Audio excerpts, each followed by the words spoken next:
The number of people in the community remained about the same for many generations. There was almost a balance between the large number of babies born each year and the large number of people who died.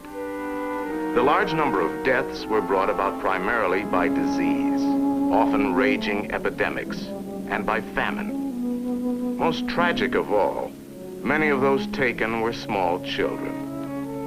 Then, in the space of a single generation, man began to change these conditions. There was great progress in medical science. There were vastly improved methods of health and sanitation. Now let's go back to the balance and see what happens. There are still about the same number of babies being born each year. But today, deaths are cut in half or better, especially among children. The old balance is upset. Those who live now instead of dying are added each year to the number of people in the community. Of course, as more and more people are added, their needs increase. New industries are being developed to provide more goods. But whatever is done, it is not enough. Now, suppose we start with a middle-sized family. Father and mother, and just a few children. Now imagine that there is a house to live in, and a plot of land which the father works to support them all. There is an ox to pull the plow, and the land yields a good crop. With only this many at a meal, there is enough for all, and even a little left over to provide money for some comforts and modern conveniences.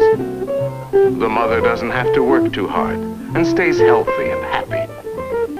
But now let's paint another picture of this family, and suppose that in time, more and more children are born. But let us also suppose that the house and the plot of land remain the same. Now the entire crop must be used just for food. But even so, with this many mouths to feed, there won't be enough to go around. Of course, there will be no money for modern conveniences. Even worse, the ox can no longer be fed, and the work must be done by human effort. The mother will have too much to do. She'll be tired and cross, and her health will suffer. The children will be sickly and unhappy, with little hope for the future. People should not be afraid of their governments. Governments should be afraid of their people.